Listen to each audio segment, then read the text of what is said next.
It's a holiday Monday for all of you. It is not for John, Shannon, and I. We are stuck at home. Well, not stuck.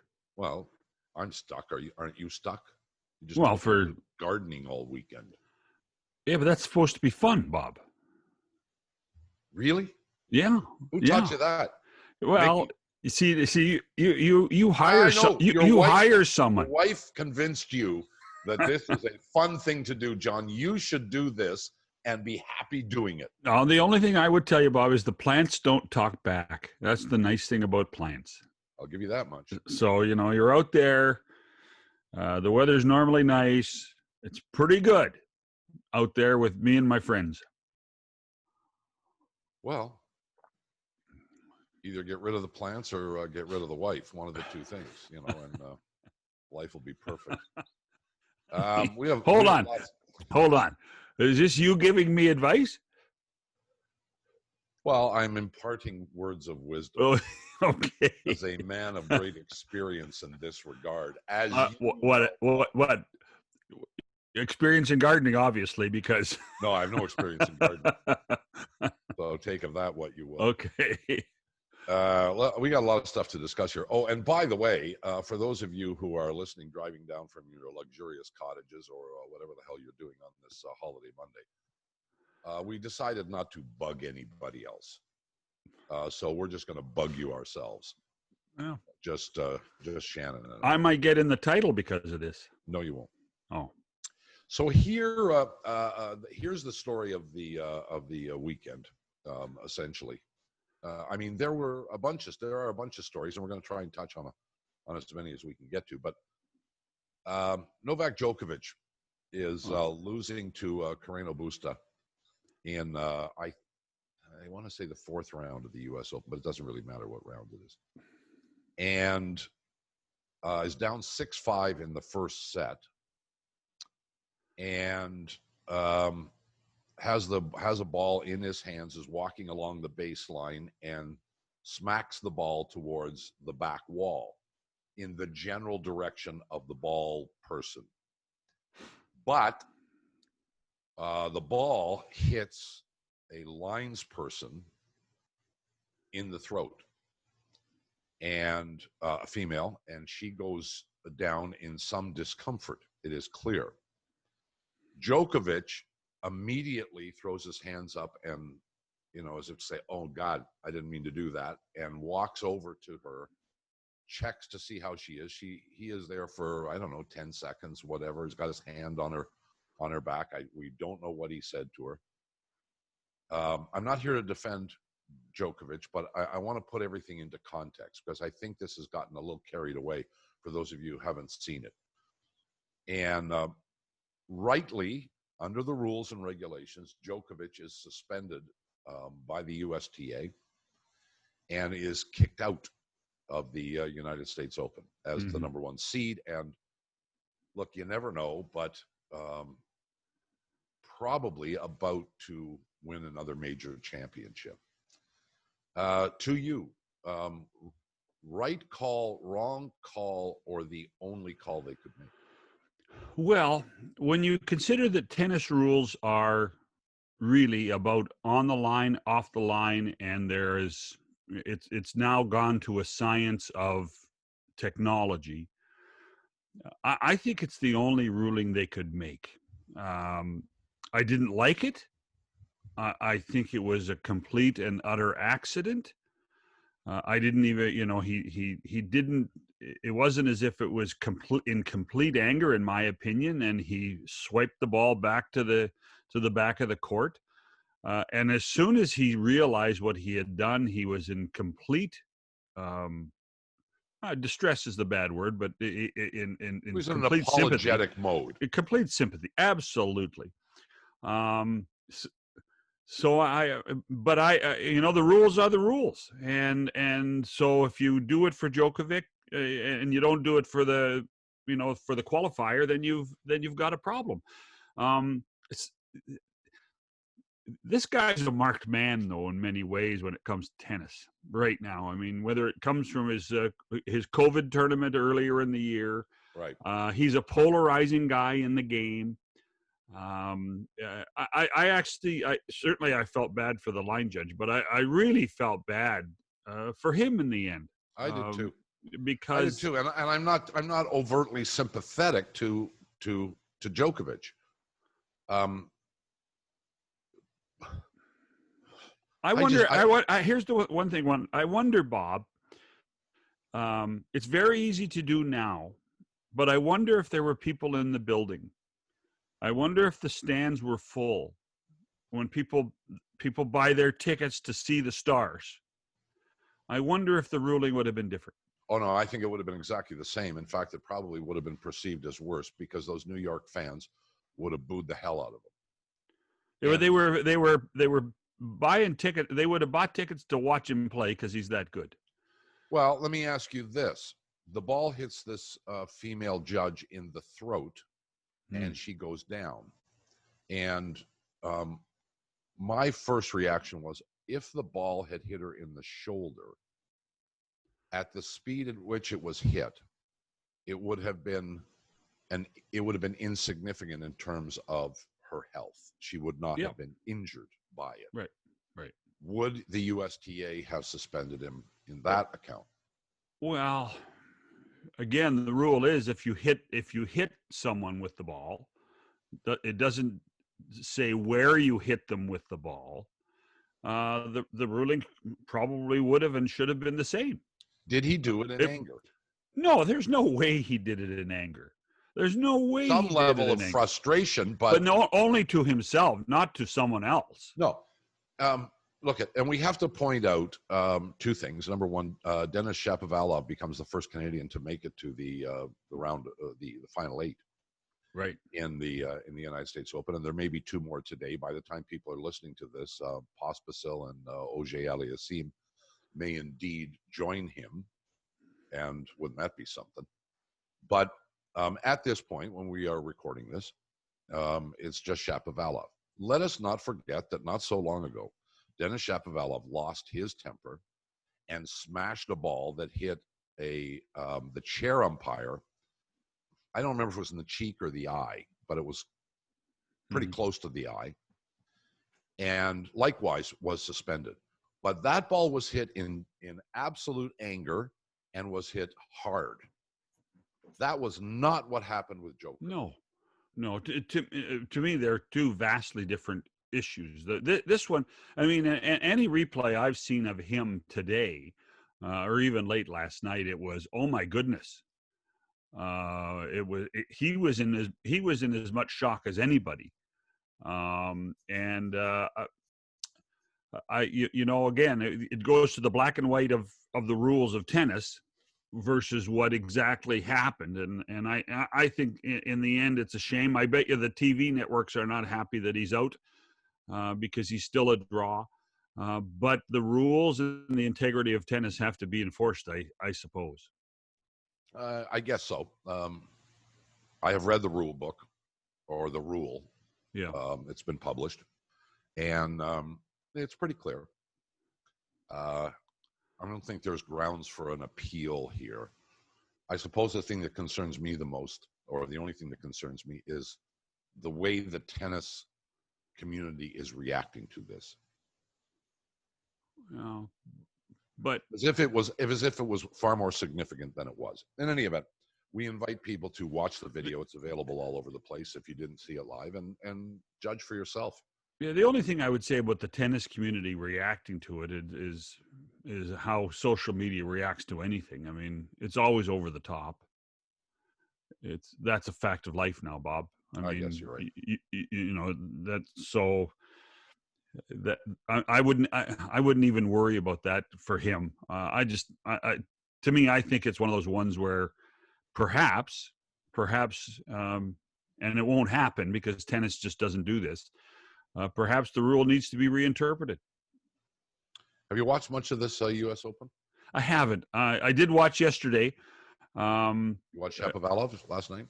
I watched the end. I must admit I didn't watch it. I was busy. I watched most of else. it. Beat Goffin 6-7, 6-3, 6-4, 6-3.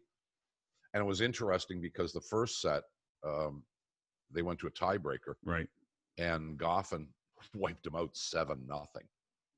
So it looked like Goffin, who had beaten, I don't think Shapovalov had beaten Goffin before. I may be wrong, but Goffin looked like the better player and looked like Shapovalov was on his way to yet another defeat, but then kind of steamrolled him.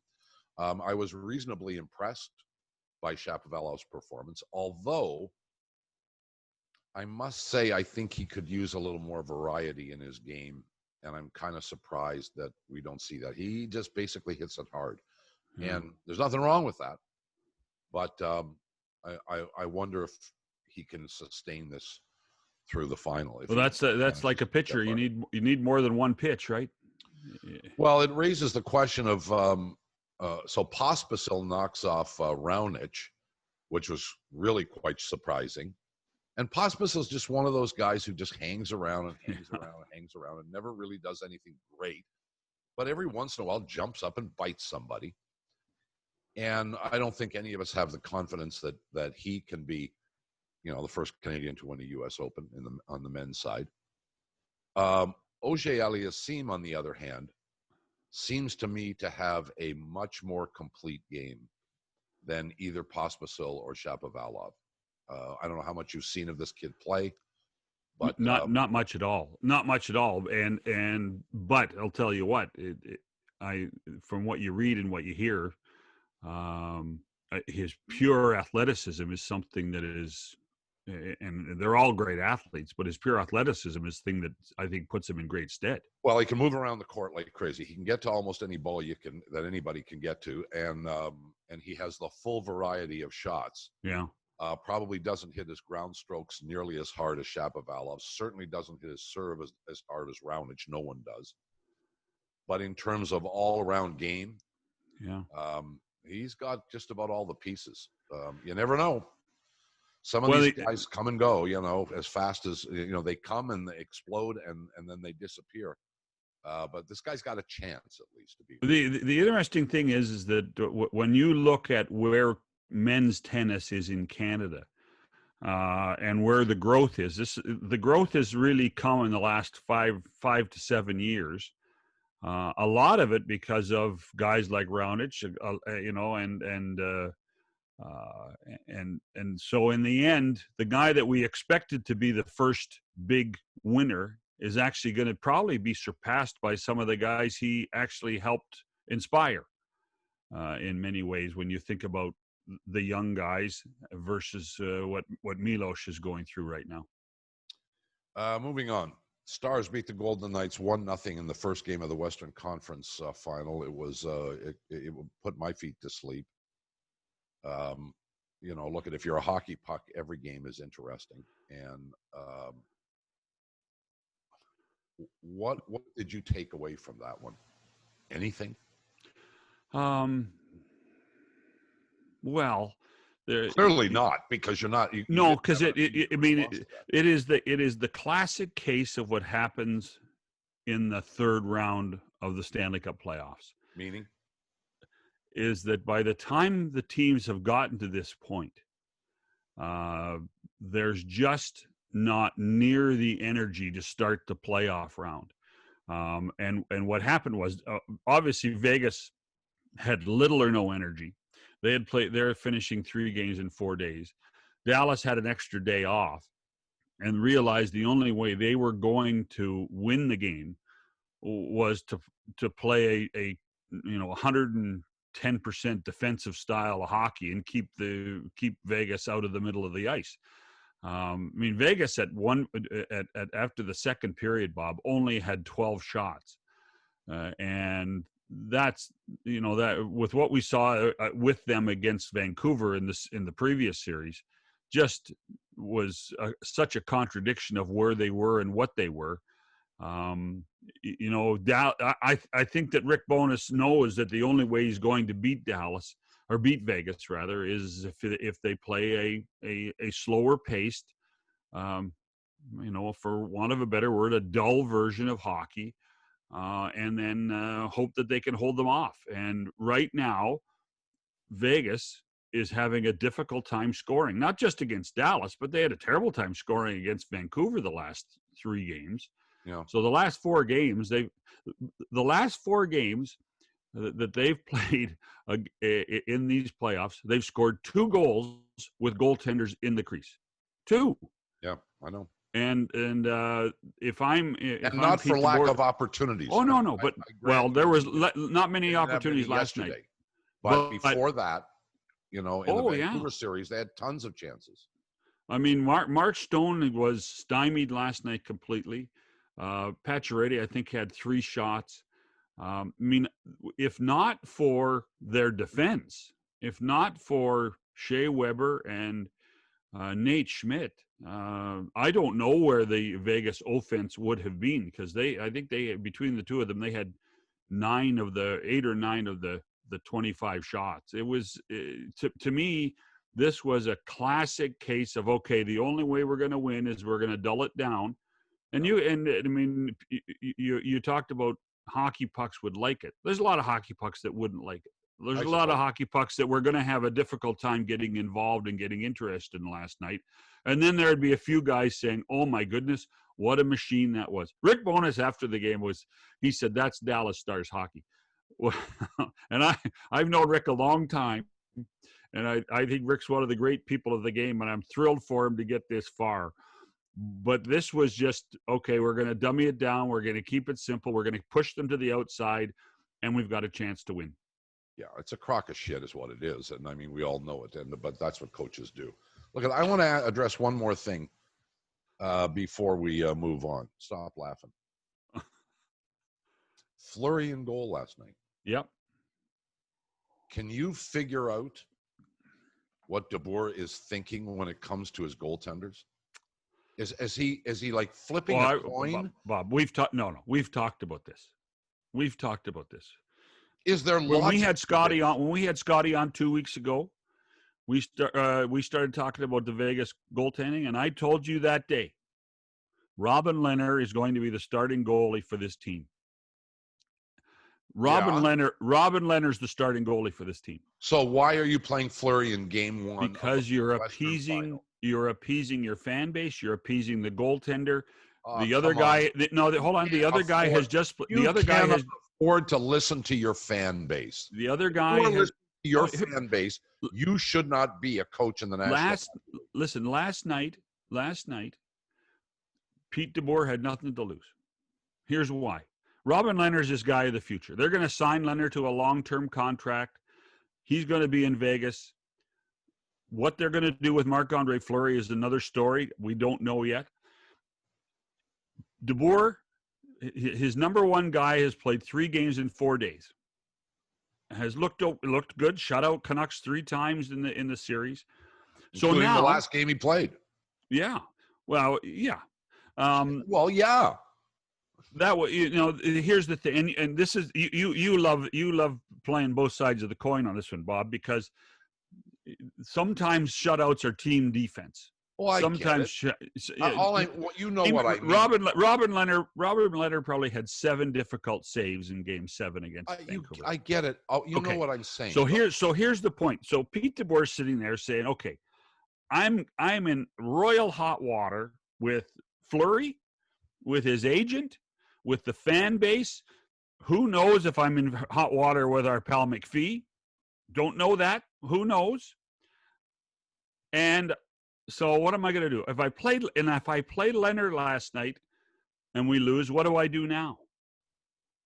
So what he's going to do is he's going to make Marc-Andre Fleury the sacrificial lamb and play him in game 1. And if he wins, where we just played the best guy and Robin was tired after 3 and 4, and I'm going to go back to Lehner.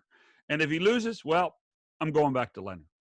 Pete DeBoer had nothing to lose last night, because in the end, there's a little bit of non-winning messaging in all this of where Marc-Andre Fleury fits into the system and the Golden Knights. Well, we all know you defend everything that happens in hockey, and there's a. I'm not defending Pete DeBoer for all of this. Well, it's just decide on who your goaltender is. You're in the Stanley Cup semifinal. They have decided. Decided. Then play him. Did you give Stone the night off? Did you give Pacioretty the night off? Did you give Theodore the night off? Did you give players who are out there for 20, 25 minutes skating their asses off the night off? No, but a goaltender is too tired to play a fourth game or a third game in 4 nights. That's a no, it would have been a fourth game in 6 nights. Whatever it is. Yeah. Whatever it is. A goaltender ought to be able to play triple headers every day. Well, what position did you play? Goaltender. Oh, yeah. Exactly. Yeah. And I know you don't get that tired. Bob, I mean, if you hurt yourself. Bob, when you played, you never fell down. It was stand up. No, I was on my knees or on my ass all the time, sliding across the crease because I had a crappy defense. This was a Pete DeBoer. I had nothing to lose. I'm going to play this guy, and then I'm going to be a hero to some he's people. A stupid coach. Because the fan base. Forget the fan base, for God's sake. The fan base doesn't care, and the fan base in Vegas still doesn't know enough about hockey to offer a valid opinion about it. The fan base loves Marc-Andre Fleury. Well, I give you that. The fan base knows he is the face of the franchise for now, but he's not going to be for long. I mean, I found it interesting.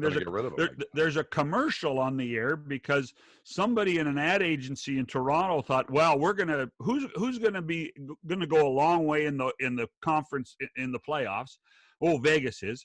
Well, who are the 2 most popular guys on the team? Well, Mark Stone and Marc-Andre Fleury. Well, when that commercial was produced, there's no chance. There's no chance they thought that Marc-Andre Fleury was not going to play. Oh well. And that's what it's all about, Bob. Those are the types of things that have really. I mean, this is a bittersweet time for Fleury too. And he's been very good publicly, but I can guarantee you in his heart of hearts, he's not very happy of what's gone on. He was the number 1 goaltender there since the day. Number 1 goaltender. He sacrificed a lot to go to Vegas and help build the franchise. Thank you. And he did all the things they asked him to do. You know, you can look it up on YouTube or whatever. I mean, right from day 1. He was there signing uniforms, going to the rink before they even had a practice. Sure. On and on and on. All right, let's get off that bandwagon. Well, I mean, the night of even going all the way back to the night of the expansion draft, who flies into town, and Marc-Andre. Yeah, I know. And gets presented to come out in front of this crowd with the expansion draft. I mean, that to me, that's what. I think that's what irks a lot of people. And we talked about it. We talked about it with Jim and Darren on Friday about where is the loyalty, well, in lots of businesses, but where is the loyalty in sports? And unfortunately, it goes away quickly. All right, so let me ask you this: if you feel you need it to win, did his performance during the course of this season validate the decision to bring the other guy in? Was he bad enough that they felt they couldn't win with him? No. Here's what did this guy do? What did he do wrong? For this? Here's what's changed. What changed was the philosophy in January when they brought in a new coach. When they fired Gerard Gallant and brought in, for whatever reason, didn't like Fleury. I don't think that he dislikes Fleury. But what I can tell you is he likes big goaltenders. Well, and I'll tell you what, his nickname's Panda for a reason. He's a big goaltender. Yeah. Well, I don't think Marc-Andre Fleury is likely to grow taller or wider in the near future. Well, if he came on a road trip with us, he might grow wider. With you. Oh. I'm svelte now, John, so I don't have to worry about that. Oh, excuse me. Tampa Bay Islanders, depending on when people listen to this, they may have played a game or 2 in this series, but it does go today. This seems like a no-brainer to me. Really? I think Tampa Bay. I'm impressed by what the Islanders have done. But Tampa Bay has been a very, very good team for several years and have shown very few signs during the playoffs. During the regular season, they were a little iffy, especially early on. Yeah. But they have seemed to figure it out. and no Stamkos again. For the whole series. Yeah, but they've gone through that before. They've probably played more games since Stamkos went there without him than they have with him. So, I mean, he's a good player. I don't know if he's a great player, but I thought he was going to be a great player, but the injuries have been a problem for him. And when he is not two things. Stamkos has not been the same since he broke his leg in Boston, and then he's had other issues with blood clotting. If you could find a way to put all his health issues aside, he has the greatness in him. It's just that I think now that you have to wonder if his body can actually allow him to be great again. But you think Tampa's this is like 5 games, 6 games? Yeah, I think so. I think the Islanders are winning, Bob. Well, we'll see. I mean, what do you mean we'll see? I think the Islanders are winning. Well, I think that I said we'll see. Is I think too difficult for you to comprehend and understand? I just don't think that. We'll see. I just don't think you know that how deep the Islanders are, how good their blue line is, and maybe I don't. And their goaltending, which is a true tandem goaltending system. I think that I think the Islanders will win the series. In fact, now I think the Islanders will win the Stanley Cup. So you think Barry Trotz is the better coach? I think Barry Trotz is a better coach. Yeah, and I like John Cooper. And you think, well, you can't be both. You can't play both sides of the fence, as you often try and do. I do all the time. Yes, and you think Lou Lamoriello is the better general manager. Therefore, I think Lou Lamoriello is a legend. I love Lou Lamoriello. I don't know Trotz very well. We've talked to him once or twice on the show, but I mean, you go by what you see, and what I see is an Islander team that has overachieved, in my opinion. Wow. And I see a Tampa Bay team that is peaking. And when that happens, John, I'm going with the team that is peaking. Okay. Now, let's move on to a couple of other things. There are 2 at least high-profile and probably 3 high-profile candidates for the Washington Capitals head coaching job. Mike Babcock and Gerard Gallant have both been, it's been acknowledged that both of them have interviewed for the job. And I, if not you and I, think that there's a very good chance that Bruce Boudreau is in the mix there as well. Babcock, Gallant, Boudreau.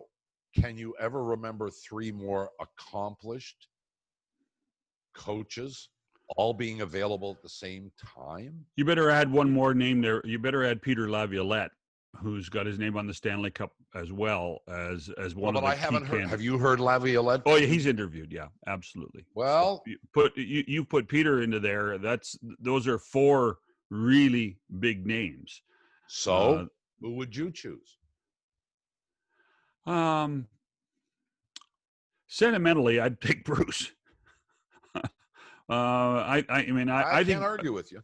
You know, when you look at Bruce's winning percentage, it's unbelievable. It's off the charts. It's in the top 5 of all-time greats. The problem is it's only in the regular season, and that's Bruce's issue.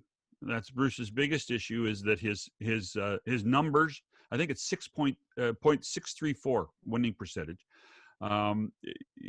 Is our regular season numbers. What happens in playoffs, I can't answer that.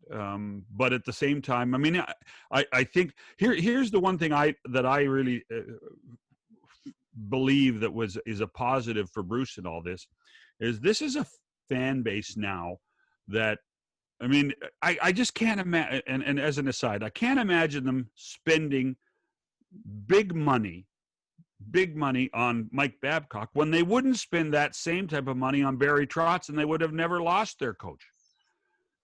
That to me is one of the shocking things. And I do think that the ownership there, at one point, Ted Leonsis thought that coaches were dime a dozen. And now he's realized that no, coaches are a little more important than what you think. So to me, by the way, I think all 4 will be in the NHL within the next 12 months. But I would like to see Bruce get another chance in Washington, because I think the fan base needs to be energized again. And I think that when you put somebody who is as popular as Bruce is back in that market, you do some. You might, when you can sell tickets, you would sell tickets, and I think and have better TV ratings. The one thing I could one quick story. Barry Trotz, who was there for and won a Stanley Cup with the Caps, was always frustrated, very quietly. Was always frustrated because everywhere he went in Washington in the 4 years he was there, the first question people said is, "How's Bruce doing? Where's Bruce?" And so Bruce had made such an impact in the marketplace with the fan base that he probably deserves another chance to be the coach. With John Shannon, this is just the two of us, which it's actually pretty good, because if we had anybody else in, they wouldn't get a word in edgewise. Well, and when we put the new title in featuring, it'll be fantastic. No, when you get your own podcast, you can put the John Shannon podcast featuring John Shannon, starring John Shannon, with John Shannon. Well, I noticed you got a couple of Twitter accounts. That you got Fedu, and then you got the Bob McCown podcast. I don't have any. Our producer does all that crap for me. I don't have any. No. But you take credit for it. No, I don't take any credit for it. Oh. I just found one like a week ago that has been up for years, apparently. I didn't even know it existed. Oh. Raptors lost game 2 5 days ago. I tweeted the following. Raptors down 2-0 to Celtics, but this is exactly where they sat last year versus the Bucks, and we know what happened there. ... The response, I need to tell you, was absurd. I told you not to listen to social media, Bob. Well, I got speared all over the place, you know. Everybody took shots at me. They said the Raptors are dead. They'll go down in 4 straight. They're not as good as Boston. They're blah, blah, blah, blah, blah, blah, blah, blah, blah. Well, these, of course, are stupid people who are really not paying attention. I, of course, as you well know, Shannon, pay attention to every detail. Yes, you do. And so I just posed that tweet. And here we are 5 days later, getting ready for game 1, 2, 3, 4, 5. And the series is tied at 2. And I can't admit to being overtly confident that the Raptors will beat Boston, but I am now extremely confident that they can beat Boston. And if you take out the first quarter of game 1, literally the first quarter of game 1, this series is basically a crapshoot. Remember, game 2, Raptors have a shot. Van Vliet throws up a 24, 25-footer. Now, it wasn't that close, but if they make it, they win game 2. Yeah. They win game 3 on the miracle by Anunoby. And game 4, they were not, I wouldn't say comfortably ahead. They were in control. They were in control. Yeah, well said. They were in control. Yeah. Can Boston turn it around? Have they got a key to figure out what to do differently? I don't know. We're going to find out, aren't we? Yeah, and it's funny because as the series started, what happened was, again, that there were a lot of the pundits that said Boston was going to be the better team and Boston was deeper, and for some reason the Raptors, and I'm not playing the Canadian card, but for some reason the Raptors just couldn't, even as defending champions, couldn't get enough respect from lots of people. And everybody thought that Boston was going to win the series. And the interesting thing is that how this has proceeded. I mean, every game I thought Kyle's been better, and as Kyle goes, in many ways, so goes this team. And he's just, he came off the ankle sprain after the last series, and I think he's been great the last 2 games, and done what he's had to do, and become a leader, and done such a great job. And I think that it's funny. Lots of people give Brad Stevens as one of the great basketball minds. I also think that Nick Nurse has done a really good job of changing things and being a better coach at this point, even though the series is at 2. Well, the merits of coaching in the NBA is an argument that is not. He looks good in the mask, though. He looks good in the mask. Who, Stevens or Nurse? Oh, Nick. Nick's got the skyline of Toronto on it. Looks really good.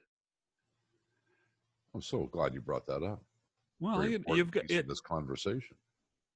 You've got to listen. It doesn't matter. Chuck Daly of the Pistons proved that even if you're not coaching, you got to look good, Bob. You got to look good, man. I got a box of those powder blue masks, that everybody wears.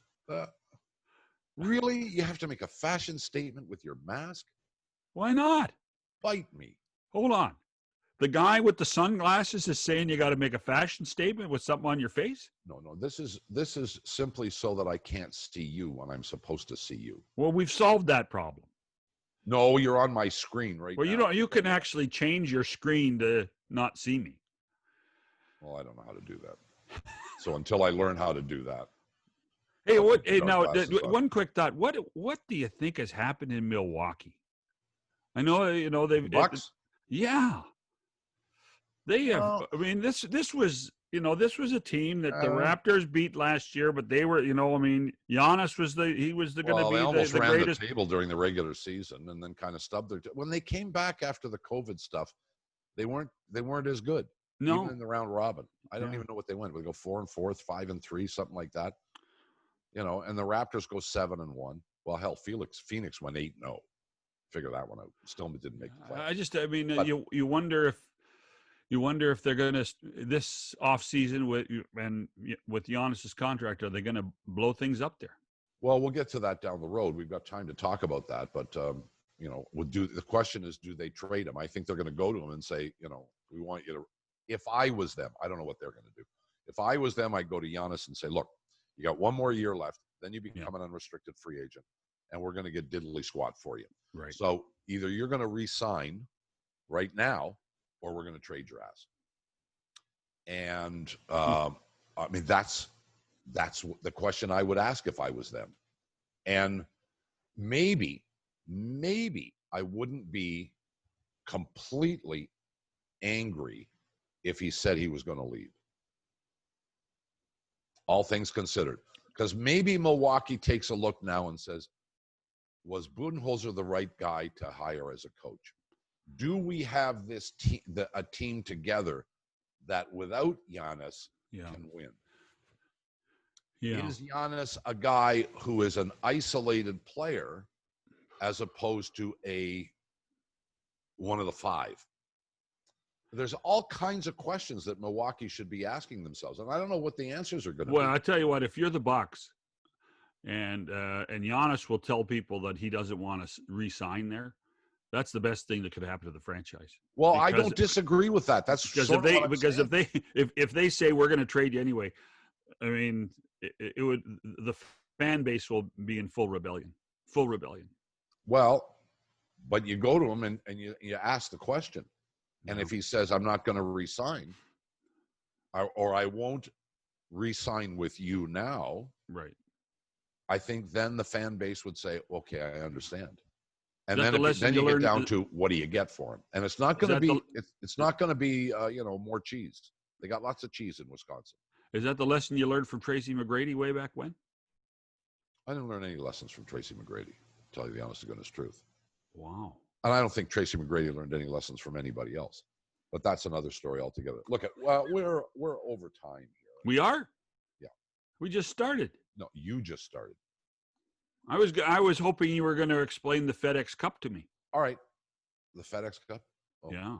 Well, I was going to go down the why is Dustin Johnson still underrated? Why don't people acknowledge him as he's the best player in the world. Whew. And he might be the best player in the world by a good distance. Yeah. And I like Shoffley, and I like forget Tiger. Tiger's yes. You like Rory still, don't you? Rory's a great player. I thought Rory would deliver more. Yeah.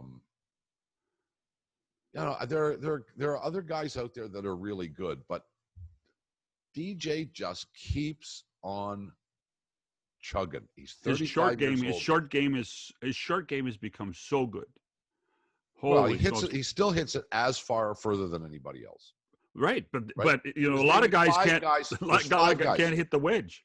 There's A lot of guys five can't hit the guys wedge. on tour that can hit it as far as DJ. Yeah. All right? Yeah. And we'll acknowledge that, including Rory.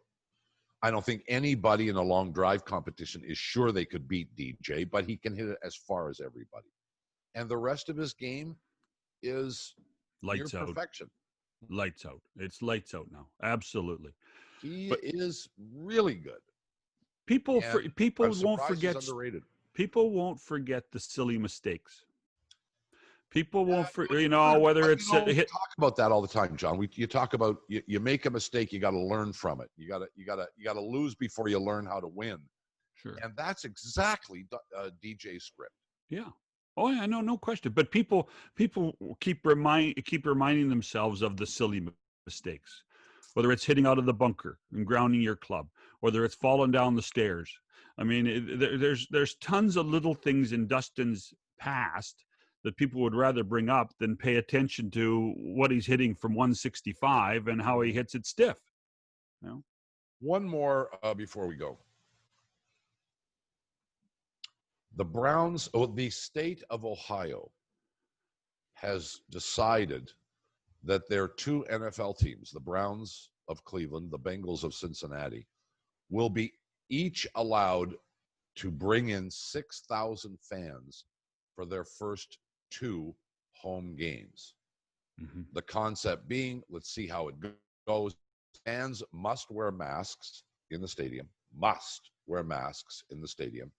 but that's what they're going to do. What do you make of that? Well, I mean, when you think of the size of a stadium, and you still promote social distancing and you promote wearing the mask, you can probably scatter 6,000 people through a stadium to allow everybody to sit at least 10 feet apart. And at that point, then you judge it after the two games. There's a lot of places that aren't as liberal as what they're doing in Ohio. It also speaks to the love of football in the state of Ohio, which is, let's face it, off the charts, sometimes unfairly off the charts. But when you, and obviously they've probably looked at both stadiums and said, okay, if we place people here, and then they have to adhere to rules. The question is, will they adhere to the rules? Well, so let me ask you from this standpoint. And you know, I'm a Buckeye, so, but I have no real opinion from that perspective. But here's what I do know. You could put 100, 150 people in the basketball arenas that social distancing that the NBA is in Orlando. Well, in fact, they've done that with the families now, Bob. They've done that with the families. Okay, you can put comparably 1,500 people into the arena in Edmonton for these two series. Mm-hmm. And you could have done the same in Toronto. You could put 5,000 people in a baseball stadium with the same kinds of restrictions as the NFL. But it is the National Football League, but more specifically, I suppose, the state of Ohio and the two teams there that so far are the ones that have decided to do this. Not sure that's the right decision, John. Not sure that's the right decision. Well, it wouldn't happen in our country, Bob. No, it wouldn't. It wouldn't happen here. But it also goes to the perceived love and devotion to the sport that exists in a place like Ohio. Well, but it's disregard for you know what's going on in the world. You know, no America question. has been the most guilty country in the world of total disregard for the reality. Yeah. No, I can't argue. It's to me. I mean, I'm actually shocked that I thought the National Football League would have learned a little bit from what's gone on in Major League Baseball. Because I mean, how would you define the baseball season, Bob? Unmitigated disaster? Where do you put it? So, well, I mean, based on what? Well, no, I mean, I don't know. I mean, based on the amount of COVID cases. There's nobody in the stadiums. I mean, heck, Joe West tried to kick out the general manager of the Washington Nationals out of the stadium because he wasn't wearing his mask yesterday. But are you concerned enough? And football is obviously, I think, the one sport that this is going to be a little more difficult to manage because of how close people are to each other when you play the game. Well, the players, players and coaches, but and, I mean, I saw a college football game the other day, or parts of it, and one coach was wearing a mask all the time, and the other coach wasn't. So, and that's part of the problem, I think, too, is decide what's just. Is there a reason why a coach shouldn't have a mask on? No, really. Listen, I saw highlights of a high school football game in Georgia on Friday night, and there had to be 3,000 people in the stadium. Yeah, and nobody was wearing a mask. Yeah, well, let's see it all the time. Yes, and you're going. Come on, folks. I know I said that was the last thing. We should acknowledge the passing of Lou Brock, who until Ricky Henderson came along was the greatest base stealer of all time by a country mile, and a really, really great player. And we've now seen a couple of very, very high profile baseball stars from our, dare I say, youth. Yeah, Tom Seaver last week, and now Lou Brock. Two of probably 10 or 15 guys that kind of stand out for me when I was a more of a youngin', and sad to see them both gone. Seaver's. I mean, when you think about Seaver's legacy and the length of time that he pitched, and Met fans, still talk about the day he got traded to Cincinnati as one of the catastrophic days in the franchise. But when you think of Lou Brock, and it goes, you talk about your childhood, Bob. Base stealing is a lost art now. I mean, because the game has changed so much and the science of the game has changed. The value of the stolen base has diminished. But I mean, for me, it was Maury Wills, Lou Brock, Ricky Henderson. Thank you. And the three greatest of all time. Yeah, and I mean, when the Cardinals were a juggernaut in the late '60s, winning one series and losing the other, to me. He was one of the most exciting players. I mean, when he got to first base, it became a cat and mouse game. It became there was true drama in the baseball game. The way the game was managed then, the way the game was played then, and Brock could make a difference almost every time he got on base. Well, I remember thinking that more than Henderson and more than Wills, that Lou Brock was the guy who could steal any base he wanted to at any time, and it was not even going to be close. Yeah, I didn't care who the catcher was. I didn't care, who the pitcher was. I didn't care how close they kept him. Lou Brock could steal any base he wanted, anytime he wanted, and I'm sure that wasn't the case. Statistically, that would be proven to be incorrect. I know. But nonetheless, and he played for a franchise. He played for a franchise where there were lots of other sports in St. Louis, but the Cardinals they're on a pedestal higher than any other there, and they loved and people in St. Louis, people in Missouri, love their baseball stars and have looked after their baseball stars. How many? I mean, I remember going well past when Stan Musial played, but Stan Musial could walk into a room and everything stopped. And Lou Brock was like that too. Lou Brock was one of those guys in St. Louis as a baseball town. Lou Brock was somebody that was never forgotten and was always honored. And but it also goes to the point, Bob, of this is the first. We're going through a sense of where television. We watched all these guys on television, and we're getting to the age, and they're obviously of the age where that generation of people are passing, and we see it all the time now. We think we know them because we saw them on television so much. It should not be surprising to anyone watching or listening to this. august show that this is the longest one we've ever done. No, it's not. Oh, it is, John. By several minutes. It might be by 10 minutes. It's the longest one we've ever done. Wow. Which historically should be of no real surprise to anyone, because in all the years that you guested on the show or co-hosted featured when we were on radio and television, shutting you up is almost an. And I didn't even get to tell some good stories. Good. Save them for next time. They'll be just as pertinent. Lovely to see you again, and we'll see you again on Wednesday, as we will. Well, we won't see them, but they'll hear us. And have a nice holiday Monday and Tuesday, and back at it on Wednesday for another podcast. We thank you for watching or listening. Enjoy yourselves.